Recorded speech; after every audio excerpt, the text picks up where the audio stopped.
Good evening बच्चों। आज जो पोयम हम पढ़ रहे हैं उसका टाइटल है पिकॉक। पोयम को लिखा है सुजाता भट्ट ने। सुजाता भट्ट वो इंडियन पोइटेस है जो कि भारत के बाहर जर्मनी में रहती हैं और उन्होंने पोयम्स का एक कलेक्शन लिखा है ब्रूनी जेम। ये ब्रूनी जेम जो कलेक्शन है इसे कई अवार्ड्स मिले हैं जैसे कि Commonwealth Poetry Prize, Alice Hunt Bartlett Award. ये सारे अवार्ड्स मिलने के अलावा इस कलेक्शन की एक और ख़ास बात जो है वो ये है कि इसी कलेक्शन में हमारी पोयम पिकॉक भी है। पिकॉक पोयम के अंदर उन्होंने जो बताने की कोशिश की है वो पिकॉक की रहस्यमय प्रवृत्ति को बताने की कोशिश की है। पिकॉक एक बहुत ही रहस्यमयी पक्षी है और साथ ही साथ में इसकी खास बात ये होती है कि ये हमसे छुप कर के रहना पसंद करता है, ये हमारे सामने नहीं आना चाहता। पोयम शुरू करते हैं। शुरुआत में पहले स्टेंजा के अंदर जो पोयम के बारे में बता रहे हैं वो ये कि इस पक्षी की आवाज़ से ही हमें पता चल जाता है कि आसपास कहीं पर है। देखिए क्या लिखा हुआ है, his loud sharp call, his loud sharp call seems to come from nowhere. उसकी जो तीखी सी तेज आवाज़ है, शार्प कॉल, ऐसा लगता है जैसे पता नहीं कहाँ से आ रही है। सीम्स टू कम, सीम्स यानी लगना, ऐसा लगता है पता नहीं कहाँ से आ रही है। Then a flash of turquoise, turquoise colour जो होता है वो ब्लू और ग्रीन का कॉम्बिनेशन है। फ्लैश यानी चमकना, ब्लू और ग्रीन के कॉम्बिनेशन वाला जो पक्षी का कलर है वो चमक करके हमें दिखता है। कहाँ पर दिखता है? In the people tree, people के पेड़ पर। पिकॉक की एक प्रवृत्ति होती है उछल करके पेड़ के ऊपरी हिस्से तक चढ़ जाता है और वहीं कहीं ये छुप करके बैठा हुआ है।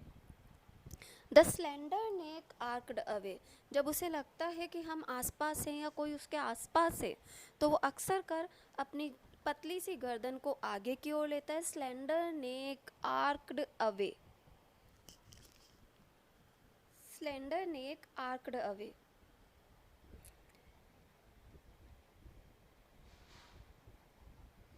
वो अपनी पतली सी गर्दन को आगे की ओर लेता है, फ्रॉम यू, और हमसे दूर की ओर निकल जाता है।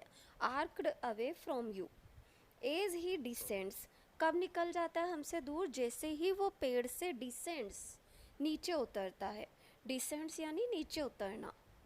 एज ही डार्ट्स अवे, और जब वो दौड़ करके निकल जाता है हमारी नज़रों से दूर या भाग जाता है, डार्ट अवे दूर भाग जाना। A glimpse of the very end of his tail, तो हमें हल्की सी झलक दिखती है उसके पूंछ के आखिरी सिरे की। Glimpse of the very end of his tail. अब राइटर हमें बताती है कि उसे पिकॉक देखने के लिए क्या सलाह दी गई। आई वॉज टोल्ड, राइटर कहती है मुझे बताया गया, that you have to sit in the veranda, कि जब आपको पिकॉक देखना है तो आप क्या करें? चुपचाप जाकर के बरामदे में बैठ जाएं। एंड रीड अ बुक, और क्या करें? किताब पढ़ना शुरू कर दें। किताब भी ऐसी वैसी नहीं पढ़नी है, ऐसी किताब जिसमें आपका इंटरेस्ट हो, क्योंकि उस स्थिति में क्या होगा, आप उस बुक के अंदर खो जाएंगे। आई वॉज टोल्ड, मुझे बताया गया, that you have to sit in the veranda, कि आपको बरामदे में बैठना है। एंड रीड अ बुक, और किताब पढ़नी है। Preferably one of your favourites, किताब भी किसकी? आपका कोई फेवरेट राइटर हो उसकी। फेवरेट्स यानी your favourite writer. With great concentration, और पढ़ते वक्त क्या करना है? कॉन्सेंट्रेट पूरा करना है। ग्रेट कॉन्सेंट्रेशन, आपकी कॉन्सेंट्रेशन तीव्र होनी चाहिए, आप पूरी तरह से उस किताब में डूब जाइए। ऐसे बैठे बरामदे में अपनी किताब को लेकर के। The moment you begin to live in the book, inside the book, और जिस क्षण आप उस किताब के एक एक पन्ने में डूब जाएंगे, उसके अंदर जीने लगेंगे। लिव इनसाइड द बुक, किताब के अंदर जीने लगना, यानी कि आप उस किताब में बिल्कुल खो जाएंगे। The blue shadow will fall over you, तब क्या होगा? इस पक्षी की नीली सी परछाई आपके ऊपर आएगी। Blue shadow will fall over you. The wind will change direction, और हवा की दिशा बदल जाएगी। द स्टेडी हम ऑफ बीज इन द बुशेस, स्टेडी हम लगातार जो भन भन की आवाज़ है, लगातार जो भनभनाहट की आवाज़ है मधुमक्खियों की, इन द बुशेस, झाड़ियों में, नियर बाई, पास की ही झाड़ियों में जो मधुमक्खियों की आवाज़ है, विल स्टॉप, वो एकदम से रुक जाएगी। जब ये सारी गतिविधियां होने लगे, हवा का डायरेक्शन बदल जाए, कोई नीली सी परछाई आपके ऊपर पड़े, और साथ ही साथ में मधुमक्खियों की जो आवाज़ है भनभनाहट की वो भी रुक जाए। The cat will awaken and stretch, उस समय जबकि बिल्ली जाग जाए नींद में से, अवेकन नींद से जागना, अवेकन यानी नींद से जागना, एंड स्ट्रेच, और क्या करे, अंगड़ाई ले, स्ट्रेच, जब बिल्ली अंगड़ाई ले नींद से जाग जाए तब something has broken your attention, कोई चीज़ ऐसी होगी जो कि आपके ध्यान को भंग करेगी। ब्रोकन योर अटेंशन, ध्यान भंग करना, broken your attention. And if you look up in time, और उस समय में जबकि आपकी अटेंशन भंग होगी, अगर आपने इन टाइम, समय रहते, इन टाइम समय रहते ऊपर की ओर देख लिया, if you look up in time, अगर आपने समय रहते ऊपर की ओर देख लिया, you might see the peacock turning away, तो आप देखेंगे कि पिकॉक एकदम से मुड़ गया है, turning away, as he gathers his tail, और कब मुड़ेगा वो, जबकि वो अपनी पूंछ या अपने पंखों को एक साथ इकट्ठे कर रहा होगा। पिकॉक के पंखों का भी बहुत सुंदर वर्णन है पोयम के अंदर। बोलता है कि उसके पंख जो है पता नहीं कितनी आंखें रखते हैं, उसकी पंख पर जो वो आंख जैसा पैटर्न बना है उसको पोइटेस ने बहुत ही प्यारे तरीके से डिस्क्राइब करके हमें बताया है कि ये गोल्डन कलर और वायलेट कलर की जो रंग है उसके कॉम्बिनेशन की आंखें हैं हरे हरे पंखों पर। उसके जो ये हरे हरे पंख हैं उन पर जो ये पैटर्न बना हुआ है आइज़ की शेप का, वो वास्तव में क्या है, ऐसा लगता है जैसे तो सैकड़ों आइज़ है जो कि उन पंखों पर बनी हुई है। और ये आंखें कैसी है, क्योंकि ये ओरिजिनल तो नहीं है, एक पैटर्न है, तो वो कभी भी झपकती नहीं है। वो आंखें कब झपकती है, जब मोर अपने पंखों को समेटता है और पंख के हिलने के साथ कभी कोई आंख दिखती है और ऐसा लगता है जैसे तो ये आंखें झपक रही हो। अब देखिए आगे क्या लिखा हुआ है पोयम में। The cat will awaken and stretch के बाद से बिल्ली उठती है, जाग जाती है और अंगड़ाई लेती है।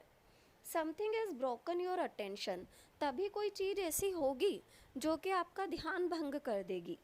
And if you look up in time, और अगर आप समय पर ऊपर की ओर देख लेंगे, you might see the peacock turning away, तो आप पाएंगे कि मोर मुड़ कर के निकला है, as he gathers his tail, जब वो अपनी पूंछ को समेट रहा है, to shut those dark glowing eyes, और जब वो पूंछ समेट रहा है तो उन चमकती हुई आँखों को वो क्या कर रहा है, शट कर रहा है, बंद कर रहा है।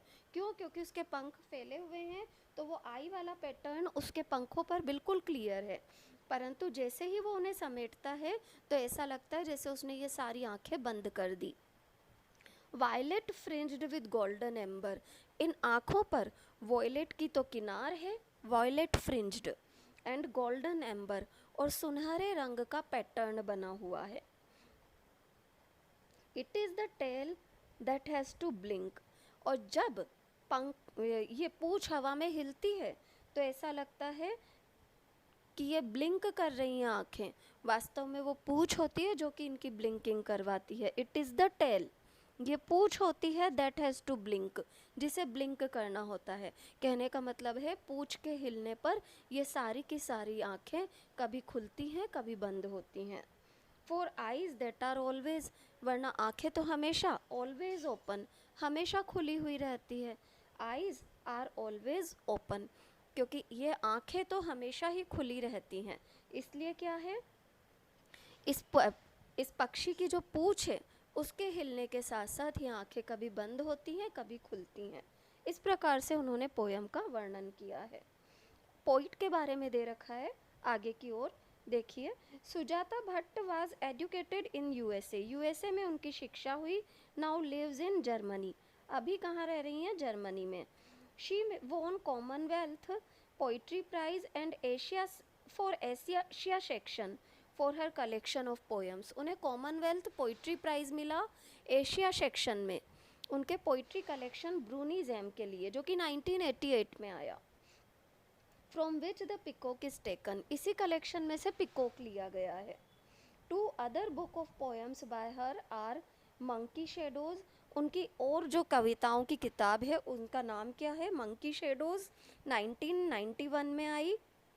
एंड द स्टिंकिंग रोज, बदबूदार गुलाब, स्टिंकिंग रोज 1994 में आई।